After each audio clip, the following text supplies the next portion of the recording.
Welcome to our third annual cybersecurity conference. Time really does fly. First, it's great to see such a wide range of people represented here. And I'd particularly like, of course, to thank our strategic partners, so BCG, CGI, Resilia, and Tanium. Thank you so much for your help. And our corporate partners, BDO and Leonardo. Wouldn't be here without you. Also like, of course, to thank the great CBI teams in innovation and events for making today possible. I think it'll be a fantastic day. You'll hear later on from a range of experts, so talking about the habits of hackers, talking about adapting to AI and preparing for a cyber attack. What I want to talk about is a little bit more of a focus on data, and particularly why data underpins our economy to such an extent, and why now, for reasons I think we all know, is such an important time for our future. I'd actually like to start with a story.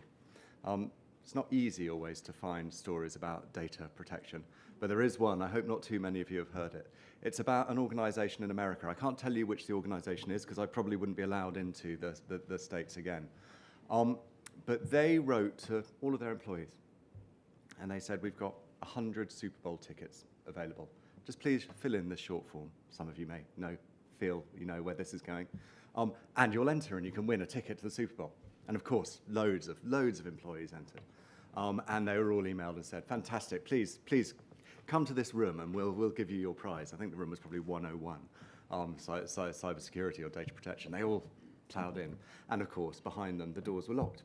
And what they'd been invited to, or selected for, self-selected for, was a long data protection training course. Now, because they had all obviously given up information they shouldn't have.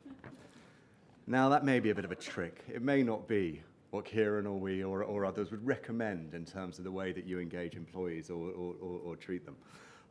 But it does show just how easy, even in an organization, and this organization understood data, even in that sort of organization, how easy it is to give away data. And I think there's a lesson for all of us in that story, that we've got to do more to protect our data. There's no question that the data today is the currency that underpins our modern economy. It underpins over £240 billion worth of economic activity in the UK. That's a huge amount. And I think if you consider, as we all know, that we create now as much information in 2 days as was created from the dawn of civilization to 2003, that pace of change is absolutely extraordinary and is only going to accelerate. So we know data opens doors for businesses across the UK. It helps companies to unlock international trade deals, to reach new customers, to develop new products and services. I think there's a lot for us in the UK to be proud of. So many businesses putting data at the heart of their work. As we at the CBI travel up and down the country, we see, obviously the thriving digital output in Old Street, but also the fintech revolution in Edinburgh.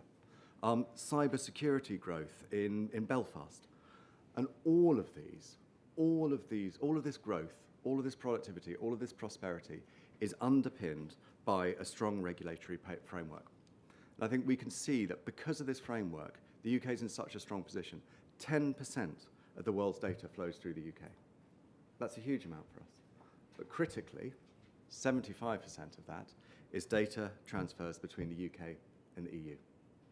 And so you'd be surprised if I didn't say that getting the right deal with the EU, getting the deal that keeps that data flowing is absolutely fundamental to our future.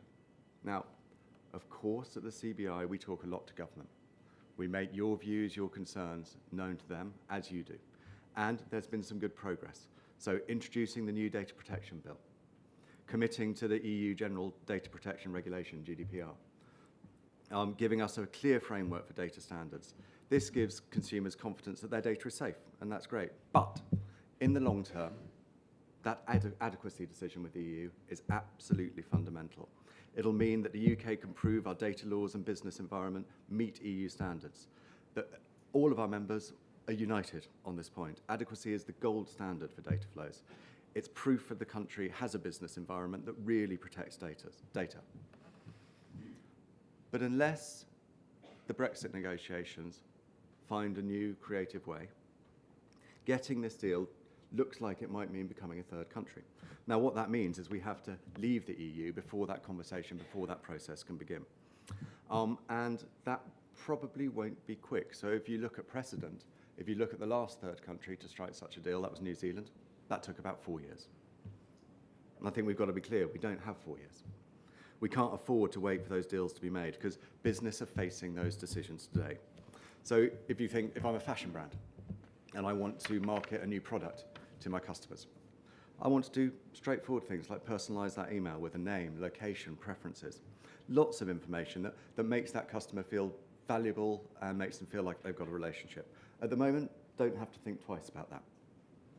There are clear laws based on agreement with the EU. But with no deal, that certainty disappears. Can I store the customer's name, location, email address? Can I even personalize my marketing? Without a firm legal basis to share and transfer data around the EU, these questions will stay unanswered. With Brexit on the horizon, there is a risk, I don't want to overstate it, but there is a risk that we are facing a data cliff edge. GDPR comes into force on 25th of May next year. That's only 44 weeks until the end of the Article 50 negotiations. So we are absolutely clear that when that clock strikes in March 2019, we have to have a bridge to the future that keeps things simple. We've got to minimize disruption, maximize continuity, make sure that businesses like you can continue to process and transfer and access data like you did the day before. And that's why we've been so vocal, and that's why we will continue to be vocal, that a transitional deal is absolutely fundamental. It'll protect all of our businesses. Data helps drive every business in this room. So a transitional deal on data that is part of a wider transitional deal will help to protect jobs and investment in every region of the UK. We've done a lot of work on this. You may, I hope, have heard of some of the interventions we've made recently. And we're very pleased to see that what was once quite a contentious issue for government is now actually has uniform agreement that we need some sort of interim arrangement. You can call it interim, you can call it transition, don't care, we just need it. Great to have that agreement. Now we need to really focus on making it happen. Stability and certainty can only be delivered by those arrangements. What we've called for is what we feel is the most common sense and obvious solution. So maintain access to a membership of the single market, a customs union for a time-limited period up to 3 years until a deal is in place. That's one option. If there are other options that deliver the same stability, the same certainty for businesses, great, let's get them on the table. But now is the time to be having that conversation. Now is the time to be making sure that data flows can continue and that firms are left with no uncertainty when transferring and processing data. And I think we have to be really clear, this isn't a problem for tomorrow. There is a risk, of course, that conversations about transition get pushed to beyond the trade discussions because some feel you need to know where you're going in order to build that bridge. But we hear of companies every day that are talking about, for example, migrating their data centers overseas so that they can get that legal certainty. And if you think that in the UK, 40% of the EU's data center capacity is here, that trickle, those conversations now, risks becoming more of a flood. And we cannot let that happen. Because the people who will be hit hardest are the smaller, the medium-sized businesses who don't have the capacity to deal with the uncertainty now or in the future.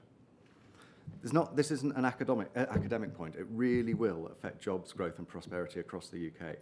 But if we can get the right transition deal in place, give us the time to build the ultimate prize, the deal that we all want, then we can protect our data economy.